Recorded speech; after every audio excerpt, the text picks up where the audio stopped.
Si on arrêtait 2 minutes les polémiques sur l'immobilier pour écouter ce qu'en disent vraiment les économistes. Alors moi, c'est ce que je vous propose, c'est une pause dans cet océan, de polémiques, souvent incessantes, hein, concernant, l'immobilier. Cette pause, on va la faire avec, 2 autrices, hein, Marion Girard et Anne Reyma.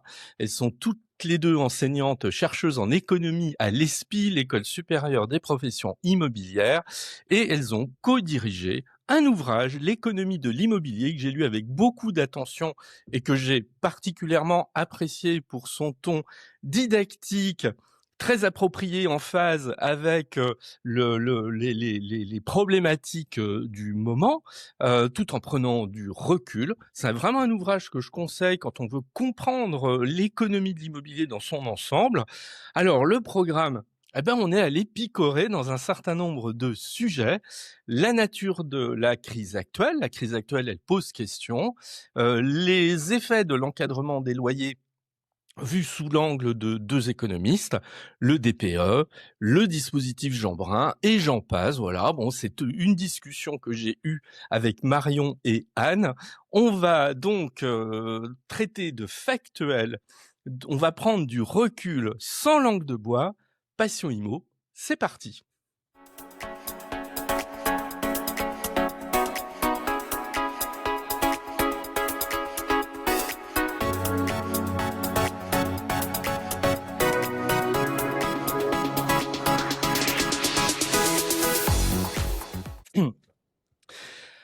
Bonjour Marion, bonjour Anne. Alors, j'ai le plaisir de vous compter parmi les invités du podcast aujourd'hui pour ce livre Économie de l'immobilier. Alors, Économie de l'immobilier, c'est un livre qui est paru l'année dernière, hein, donc qui est tout récent. C'est un livre qui moi m'a assez enthousiasmé parce qu'il faut reconnaître que dans ce registre, il n'y a pas pléthore, hein, d'éditions, ou alors c'est des éditions qui sont soit trop simples, soit trop techniques selon moi. Et là, on a un ouvrage, je trouve, et je le dis sans flagornerie, qui arrive à trouver un équilibre, voilà, qui satisfera, à mon avis, aussi bien quelqu'un qui a une exigence quand même dans ce domaine, ou le néophyte, l'étudiant par exemple, voilà, qui peut avoir un intérêt à découvrir la matière. Alors, avant qu'on démarre dans le vif du sujet, c'est vrai qu'au début, je me suis interrogé parce que je me suis dit: «Bon, c'est peut-être plutôt un manuel, pour les des étudiants, des enseignants». Puis en fait, non, pas du tout parce que, moi, je suis un peu navré, par le manque de culture, économique en France et notamment chez les investisseurs immobiliers. Alors moi, voilà, je me permets de le dire en toute franchise à force de parler avec des investisseurs. Et j'ai envie de leur dire, des fois, lisez quand même un petit peu le domaine dans lequel vous intervenez, parce qu'il y a peut-être des choses que vous arrêterez de dire, parfois à tort. Ça, c'est mon premier élément. Et deuxièmement, moi, je suis tout autant atterré aujourd'hui par des discours qui sont tenus sur les réseaux sociaux, ici ou ailleurs, qui racontent un peu n'importe quoi sur l'économie, sur tout simplement la réalité. Et je trouve que ça fait du bien à un moment donné, d'avoir un ouvrage qui prend du recul, hein, et qui est un élément factuel et non pas pour vendre une espèce de soupe insipide. Première question, moi je vais vous poser par rapport à ce livre.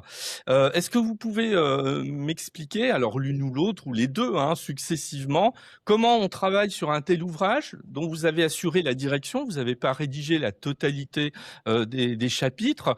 C'est un travail de longue haleine. Comment, si on soulève le capot du moteur, comment ça se passe la rédaction d'un tel livre? Peut-être que je peux démarrer. Oui, allez-y. Merci Eric pour ce retour sur l'ouvrage. En fait, notre envie d'écrire cet ouvrage, il est parti du constat que il n'y avait pas de manuel accessible en économie récent, peu formalisé et qui soit vraiment accessible à la fois pour les étudiants, mais aussi pour les professionnels de l'immobilier.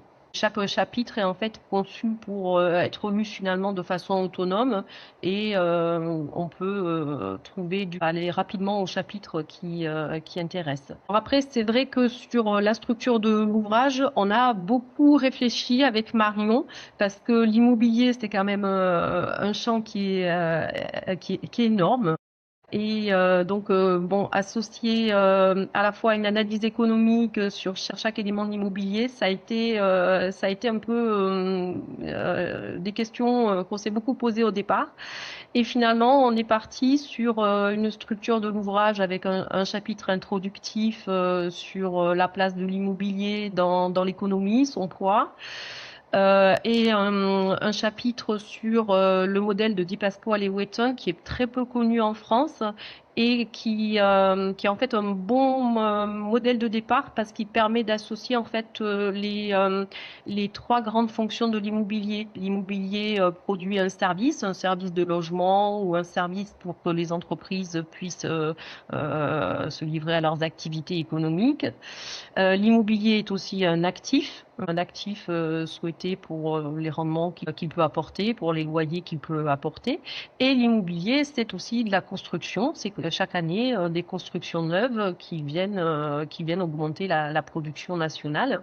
Donc, lier ces trois aspects de l'immobilier, c'était important pour démarrer en fait sur l'analyse de l'immobilier qui va venir par la suite. Après, on a une grande partie sur la demande en immobilier, la demande et les besoins en immobilier, les besoins en logement des ménages, la demande de locaux d'activité, de biens immobiliers par les entreprises. Et ensuite, un chapitre sur l'offre. Qu'est-ce qu'on a comme stock de logement, comme stock d'immobilier dans l'économie et comment on ajoute chaque année des biens nouveaux, l'offre. Et puis enfin, l'ajustement entre l'offre et la demande, comment sur les marchés immobiliers, l'offre et la demande se rencontrent et vont permettre d'établir un niveau de transaction et un niveau pour les prix de l'immobilier sur les différents segments de marché. Et ensuite, on conclut l'ouvrage avec des parties davantage d'ouverture sur le futur de l'immobilier, la PropTech, l'émergence de nouvelles activités, de nouveaux métiers dans l'immobilier. Très bien.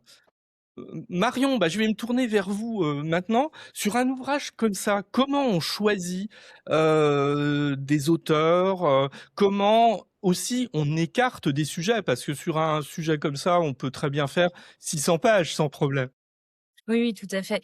Alors, déjà, ce projet d'ouvrage collectif, hein, il faut bien le dire, il est né au sein de notre laboratoire de recherche, donc le laboratoire SPI2R, qui est composé notamment d'économistes. Alors pas que, hein, il y a des juristes, il y a des gestionnaires, mais l'idée c'était vraiment de faire un ouvrage en économie de l'immobilier et non pas en finance immobilière, par exemple, ou le côté plutôt juriste. Cet ouvrage, en fait, on l'a construit notamment avec nos collègues économistes du laboratoire, et on l'a construit aussi puisqu'en fait, nous, on donne des cours en économie de l'immobilier.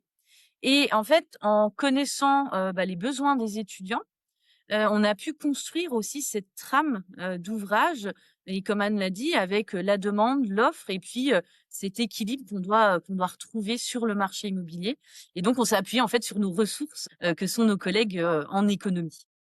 Très bien. Et donc, ce qui fait un peu la richesse, la diversité de l'ouvrage. Moi, quand je vous ai contacté, je vous ai dit, ce qui sera intéressant, c'est que, ben, à la lumière de vos expériences et de vos expertises respectives, à la lumière de cet ouvrage, moi, je trouvais intéressant de décrypter certaines questions économiques aujourd'hui. Donc, ben, ma première question, c'est, depuis le 2022, on voit bien que l'immobilier c'est très paradoxal, hein. Il y a des choses qui vont bien, la transaction dans l'ancien, bon, elle a repris quand même un rythme plutôt correct et puis il y a des secteurs où c'est absolument une catastrophe. On pense à la construction neuve. Heu, Qu'est-ce qui, à votre avis, comment dire? Cette fragilité de l'immobilier aujourd'hui, selon vous, elle trouve où son origine? Alors peut-être, Marion déjà et puis Anne, ensuite. Marion. Je vais commencer un petit peu sur les évolutions de ce marché, Oui. qui sont quand même très intéressantes et très particulières, hein. C'est, on va dire 5, 6 dernières années, puisqu'en effet, le marché a connu, des bouleversements très importants. du fait notamment de chocs externes, hein. On pense au Covid, on pense à toute l'inflation que ça a engendré et évidemment, les réponses de politique monétaire, hein, de la BCE qui ont, brusquement, relevé leurs taux, alors qu'on connaissait des taux, historiquement bas depuis quelques années. Donc en effet, on a cette première phase, où les taux se relèvent et puis forcément, on a une chute, on le voit bien, on a une chute des transactions, notamment dans le résidentiel, on a une perte, de pouvoir d'achat immobilier. Le pouvoir d'achat immobilier, c'est le nombre de mètres carrés, en fait, qu'on peut acquérir et du fait que les taux ont augmenté et que les prix ont finalement pas tant baissé, par exemple, on a des estimations, par exemple, de Se Loger, de Meilleurs Agents, qui nous disent qu'en fait, les Français ont perdu environ 11 mètres carrés de surface, qui seraient accessibles financièrement et là, c'est notamment du fait, de ces taux d'intérêt qui sont remontés très vite. Alors on voit que ça se stabilise un petit peu aujourd'hui et que c'est redescendu et qu'en effet, le marché résidentiel commence à reprendre un petit peu. Sauf qu'entre-temps, on a peut-être la crise au Moyen-Orient qui risque de remettre une pièce dans la machine et de reprovoquer une situation de crise. Effectivement, Anne, on fait ce constat. Moi, ça me fait rebondir sur une question plus générale. Selon vous, cette situation de crise, c'est structurel ou c'est conjoncturel? C'est toujours le vieux débat là-dessus. Parce que j'ai l'impression, en tant qu'observateur, que on nous dit oui, il y a une crise. Il y a eu la crise du Covid. Après, on a eu la crise liée à la remontée des taux d'intérêt parce qu'il faut lutter contre l'inflation. Puis une fois qu'on on a l'impression d'être sorti de tout ça, bah, il y a la crise au Moyen-Orient qui revient de nouveau. Finalement, quand on fait le constat depuis le début du siècle, on est sur une succession de crises qui vont finalement être un moteur de cette crise de l'immobilier. Alors selon vous, c'est structurel ou c'est conjoncturel? Il y a beaucoup de facteurs conjoncturels qui sont défavorables. Donc oui, l'inflation qui a été jugulée, mais là, c'est en train peut-être de repartir avec la crise au Moyen-Orient. Les taux d'intérêt vont peut-être recommencer à repartir à la hausse. Donc il y a des facteurs conjoncturels qui sont très négatifs. Mais au-delà de ça, il y a certainement aussi des facteurs structurels qui rendent difficile la construction neuve. Ah, on va y venir après. Ouais.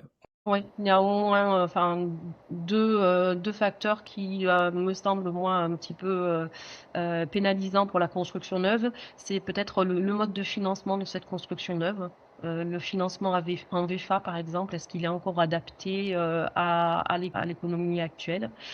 Et la sobriété, plus d'attention portée à l'environnement avec des normes qui sont contraignantes pour les promoteurs et là où il n'y aura pas de retour en arrière. Donc là, on est sur des facteurs qui sont structurels. D'accord, ouais. Eh ben, justement, on va peut-être en profiter, d'aller sur la construction neuve. Moi qui suis, je sais pas si c'est un privilège, mais beaucoup plus âgé que vous, j'ai l'impression que les difficultés, de la construction neuve, moi j'en entends parler depuis que j'ai 20 ans. Bon, avant ça m'intéressait peut-être pas autant, mais peut-être qu'on en parlait déjà avant. J'ai l'impression qu'en fait, en France, on est sur une situation difficile de la construction neuve depuis très longtemps. Le manque de foncier, enfin, c'est toujours un petit peu les mêmes explications qui reviennent. Alors, vous avez commencé, Anne, d'aborder quand même un peu la question, mais selon vous, cette difficulté de la construction neuve, parce qu'en plus de ça, on a l'impression qu'elle n'arrive pas à se relever là de son point bas dans lequel elle est tombée. C'est quoi les causes de cette difficulté à construire du neuf en France? Alors, Anne ou Euh, Marion, comme vous voulez, peut-être les deux. Déjà, Anne, vous allez pouvoir compléter peut-être votre réponse, puis après on passera la parole à Marion. C'est très compliqué d'arriver à sortir des programmes neufs à des tarifs qui soient accessibles pour les ménages. Et en fait, quand la promotion se porte bien, c'est parce qu'il y a aussi des investisseurs privés qui peuvent la financer, parce qu'ils ont des incitations fiscales pour le faire. Donc, on a eu le Pinel, on a eu une succession d'incitations fiscales dans le neuf, le Pinel. Donc, il y a beaucoup d'investisseurs privés sur le neuf. Et quand cette incitation fiscale a pris fin, on a bien vu la chute de l'investissement privé locatif dans le neuf. Les bailleurs sociaux ont un petit peu pris le relais en achetant en bloc des appartements neufs, mais pas suffisamment pour arriver à maintenir un volume de construction élevé. Et idem pour les acquéreurs qui souhaitent occuper les logements, ils n'ont pas réussi à prendre le relais de cette faiblesse de l'investissement privé locatif. Voilà. Donc là, on a bien vu une fuite même des investisseurs privés sur l'année 2025. Alors on a deux nouvelles interventions publiques, le nouveau statut du bailleur privé, mais est-ce que ça va Alors, on va en parler réussir? après. Voilà, on va en reparler, j'imagine, mais on n'a pas encore de recul sur ce niveau dispositif. Marion, sur ces difficultés à construire du neuf, qu'est-ce que vous auriez à dire pour compléter la réponse d'Anne? Alors évidemment, il y a le volet, du coup là on se place du côté, justement des offreurs, hein, les Bien sûr. constructeurs, les promoteurs. Mais il faut pas oublier aussi que, pour construire et trouver sa demande, il faut justement aussi, s'adapter à cette demande. Et tout à l'heure, on parlait aussi d'effets, conjoncturels, structurels. Je pense qu'il y a aussi une évolution, profonde de la demande, puisqu'on voit bien que la population française évolue. Alors elle vieillit, donc on a certainement une demande qui est plus spécifique, avec peut-être besoin de services, de logements qui soient adaptés. Il faut pas oublier qu'il y a une demande aussi très forte de la part des étudiants. Et en fait, je pense que, il y a la difficulté de monter les programmes, hein, le volet financier, le volet aussi, technique avec les matériaux et cetera. Mais il y a aussi, ce besoin de trouver, cette demande et de s'y adapter. On sait très bien, par exemple, que les petites surfaces sont certainement, une offre de logement qui est attendue par une partie de la population. Et ça, c'est des enjeux qui me semblent aussi importants. Ouais, tout à fait. Et c'est le hasard. J'en discutais avec un promoteur la semaine dernière qui me disait, on voit que le comportement des acquéreurs, il a changé. Les gens, parfois, ils anticipaient une évolution de leur famille dans les années qui viennent et n'hésitaient pas à prendre la chambre supplémentaire dans l'appartement.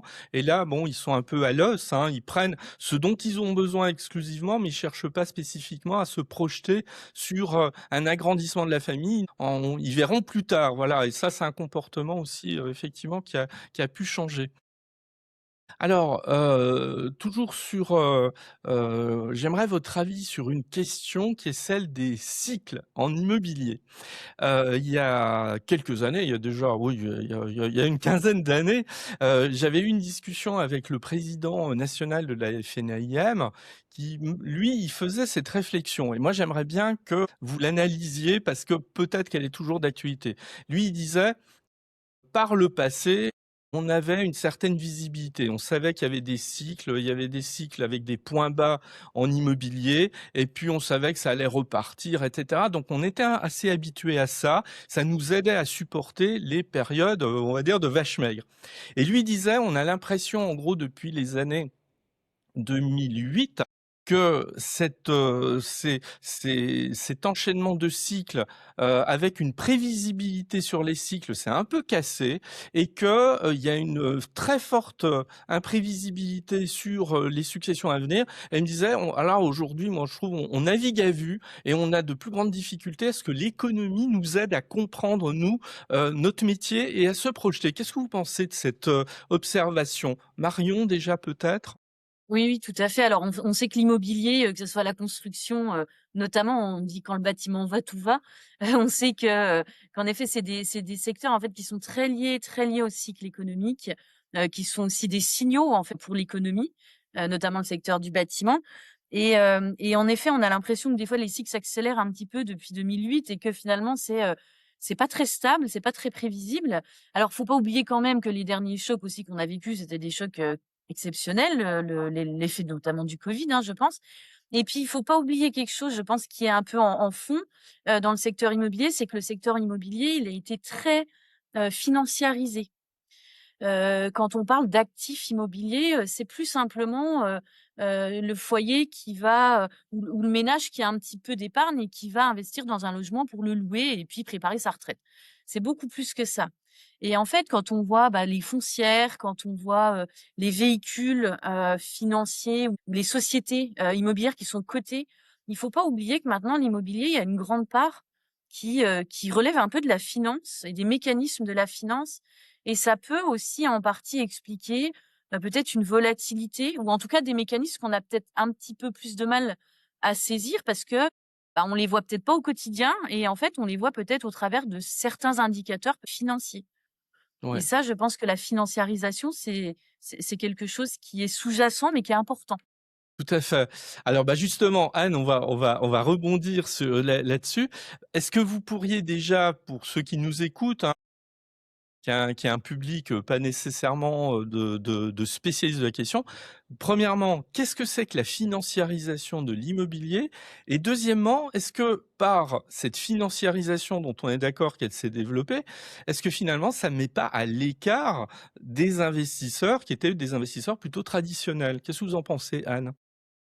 Pour donner peut-être une définition très large de la financiarisation de l'immobilier, eh bien, on peut dire que c'est peut-être le fait de voir l'immobilier pas seulement comme du logement, comme des locaux d'activité utiles pour les ménages, utiles pour l'économie, mais c'est de les voir comme des actifs et qui sont en compétition finalement avec d'autres actifs et dont on va s'intéresser au rendement, à la plus-value et qu'on va rechercher pour cela. Donc voilà, c'est une définition un peu large de la financiarisation dans l'immobilier.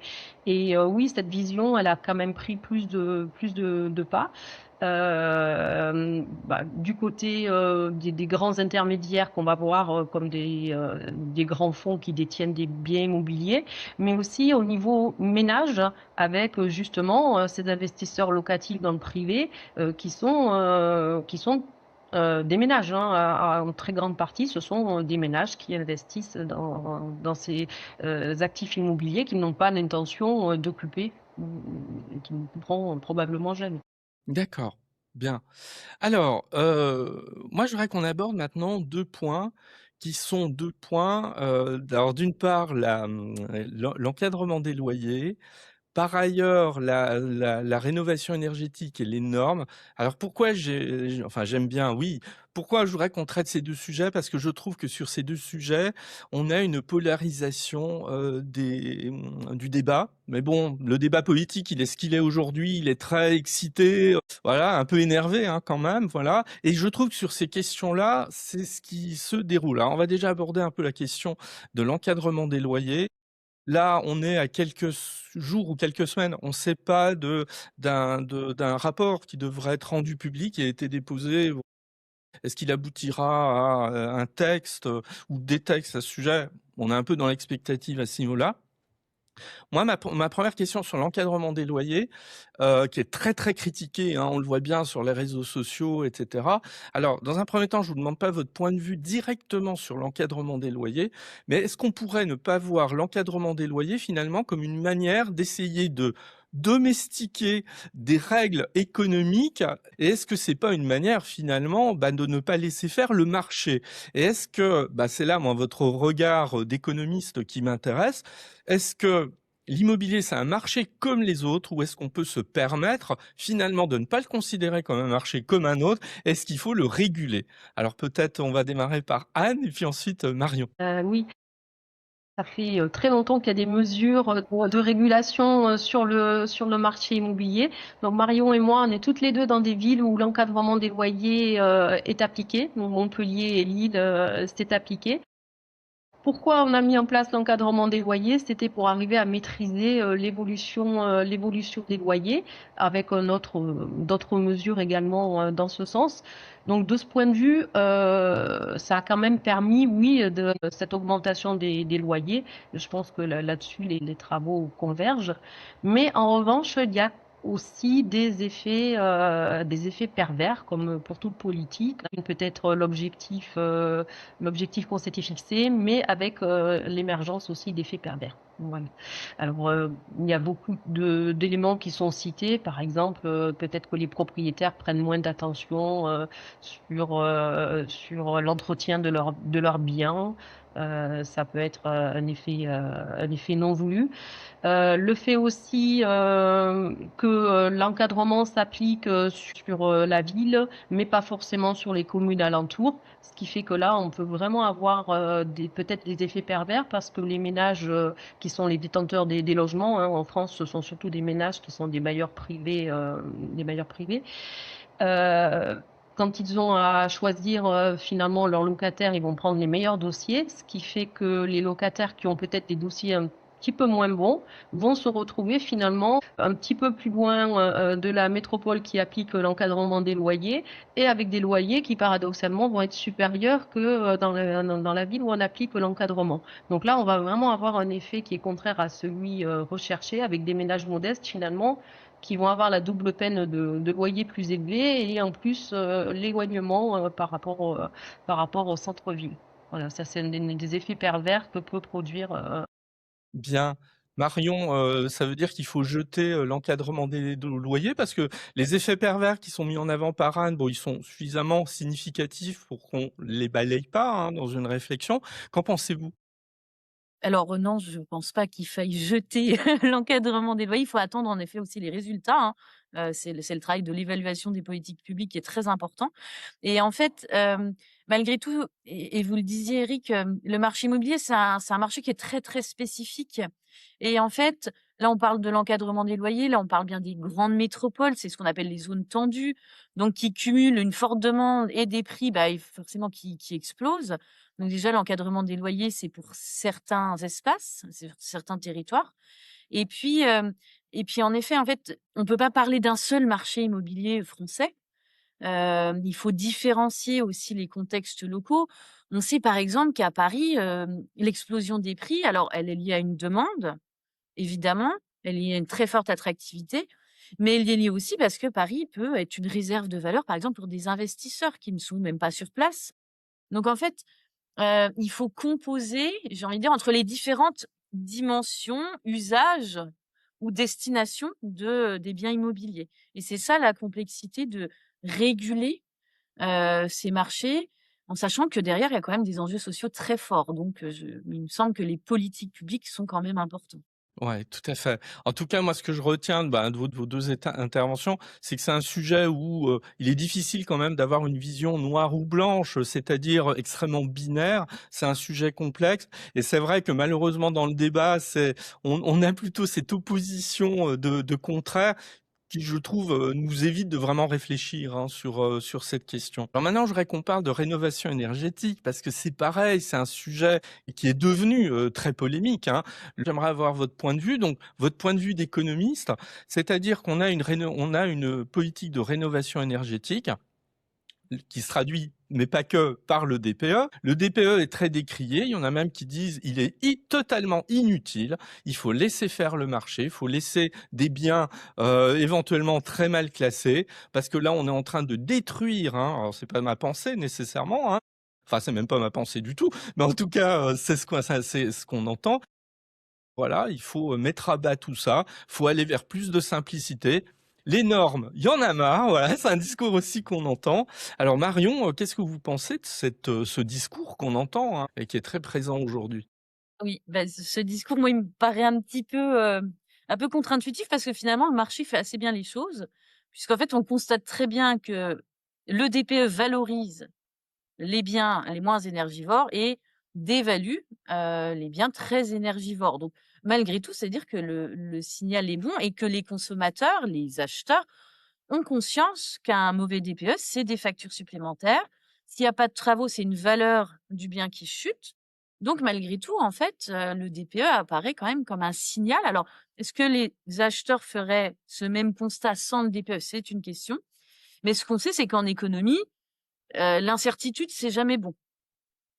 C'est jamais bon. Donc donner de l'information malgré tout aux acheteurs, bah, ça leur permet de peut-être mieux se positionner et d'avoir peut-être un marché qui est plus juste aussi et finalement des biens classés A, B qui sont valorisés, c'est aussi une incitation à continuer, à aller vers cette transition, énergétique qui est importante. Mmh, mmh. Alors, Anne, pour rester sur cette thématique, sauf si vous vouliez ajouter quelque chose à ce que vient de dire Marion, parce que j'avais une autre question, toujours sur la C'est-à-dire que le rénovation énergétique. DPE, oui, le DPE, c'est une information supplémentaire qui est donnée aux acquéreurs et qu'ils prennent en compte et que les financeurs prennent également beaucoup plus en considération. Donc, les banques sont maintenant extrêmement attentives au classement énergétique des biens et aux travaux qui pourraient être nécessaires sur le bien et elles font très attention lorsqu'elles accordent les prêts aux ménages face au classement énergétique. Ouais. Donc c'est vraiment un signal qui est envoyé à la fois aux acheteurs et puis aux financeurs également. Non, mais tout à fait, vous avez raison, hein, sur effectivement cette prise en compte de la part des banques, on n'avait pas nécessairement il y a encore quelques années.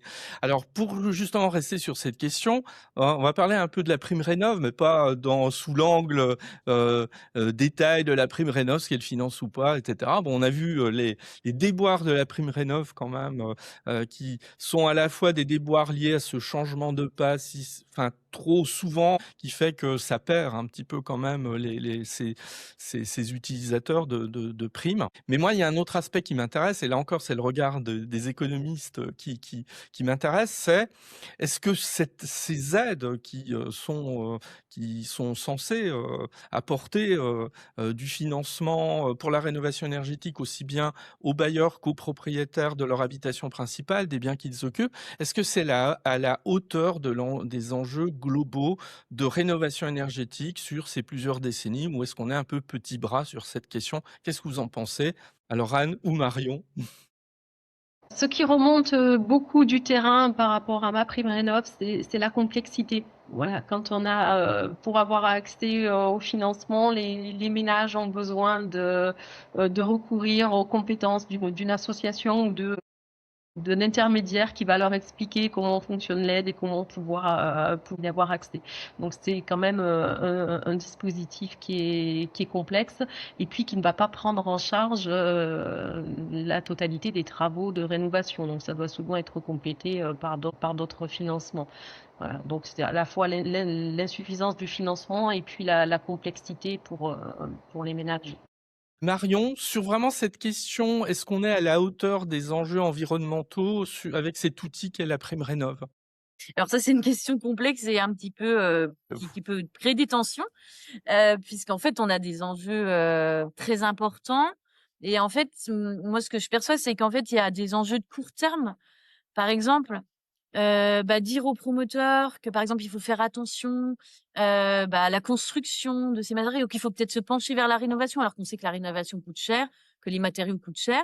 Donc ça, on a des enjeux de court terme. D'ailleurs, pour les acheteurs, hein, quand il s'agit de rénover, c'est des dépenses à court terme et en même temps, des enjeux de très long terme, puisque là, on parle de rénovation, énergétique. On sait que l'usage des bâtiments, résidentiels et tertiaires, c'est 15% des émissions de gaz à effet de serre. Donc, dans une projection, de long terme, c'est des enjeux qui sont très importants et c'est des secteurs qui, pour moi, sont des vrais leviers, de la transition, écologique, énergétique d'un pays. Et donc, en fait, on a un petit peu, des contradictions entre, les enjeux, les préoccupations de certains acteurs là, tout de suite, maintenant, notamment en termes de coûts et puis, ce vers quoi on va devoir aller, en tout cas, selon moi, inévitablement, puisque, malgré tout, les enjeux de précarité énergétique, que ce soit l'hiver et maintenant l'été, on le voit, ils sont de plus en plus présents chaque année. On va terminer sur un sujet, qui est, voilà, parce que c'est vrai qu'on pourrait parler des heures, hein, sur tous ces points. C'est un petit peu, parler du dispositif Jeanbrun. Le dispositif Jeanbrun, c'est le nouveau dispositif qui a été introduit dans la dernière loi de finances. J'avoue que j'y ai consacré, plusieurs épisodes sur ce dispositif Jean pour le décrypter, pour avoir le point de vue d'un premier professionnel qui est plutôt favorable. Je vais pas, réexpliquer ce qu'est le dispositif Jean, c'est pas le sujet, aujourd'hui. Il est complexe, voilà, ça, c'est indéniable, c'est un dispositif qui est complexe et là encore, quand on interroge les professionnels, soit les gens vous disent clairement, je suis désolé de l'expression: «Oui, de toute façon, ce truc, c'est de la merde, ça n'a aucun intérêt», soit on entend des gens, bon, qui ont un discours beaucoup plus modéré. Alors là encore, puisque nous avons 2 économistes ici, c'est quoi votre vision de ce nouveau dispositif de défiscalisation?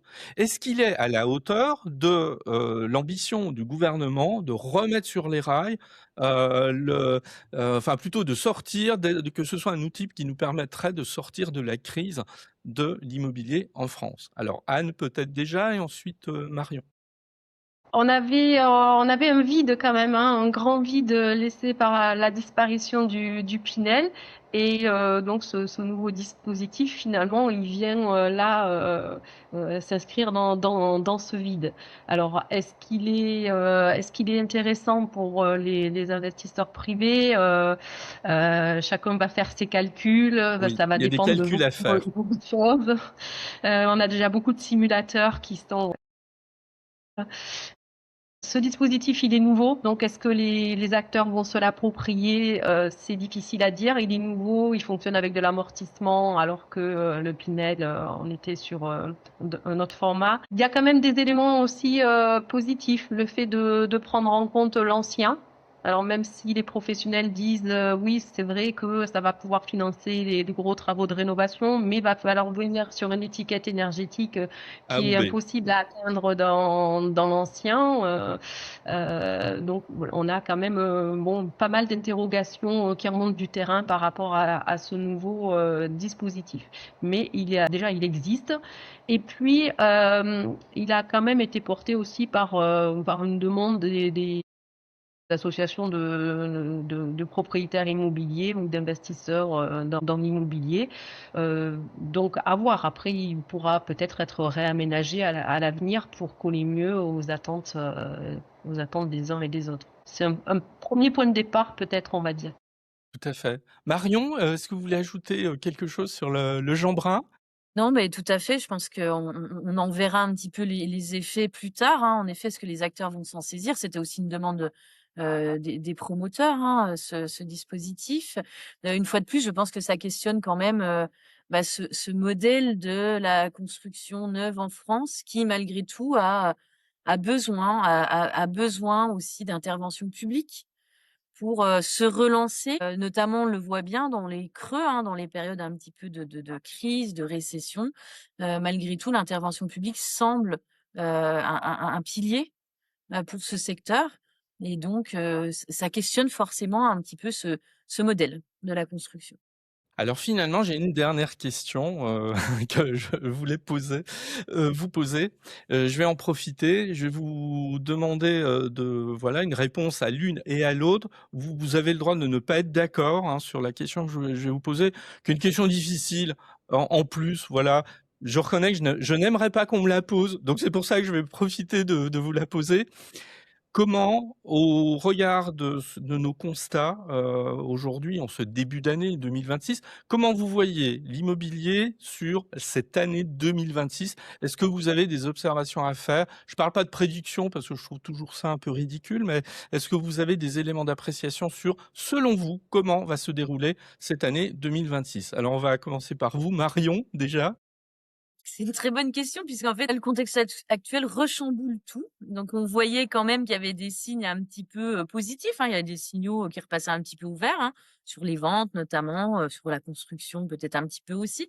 Et là, malgré tout, on voit que finalement l'économie, mais l'extérieur au marché immobilier, même extérieur un peu à la France, vient choquer notre marché immobilier local. Donc c'est très difficile à dire puisqu'en fait, une fois de plus, on voit que les événements, notamment la guerre au Moyen-Orient, contraint notamment le budget des ménages et surtout nous plonge dans l'incertitude. Et une fois de plus, l'incertitude n'est jamais très bon pour les affaires et pour l'économie puisque les individus ont plutôt tendance à freiner et puis, à repousser leurs projets. Donc, est-ce que, le marché qui commençait à reprendre un petit peu va ralentir? C'est une question. Une fois de plus, je pense qu'il faut attendre un petit peu de voir, comment ça évolue là les prochaines semaines. Tout à fait. Anne, sur selon vous, sur Alors, les perspectives de l'année 2026? Difficile de parler des perspectives de l'année 2026. On est un petit peu tous dans l'expectative. Moi, je retiendrai quand même un point positif, c'est peut-être les aides aux primo-accédants et le retour des primo-accédants, parce que c'est vraiment important pour le marché immobilier d'avoir de la primo-accession.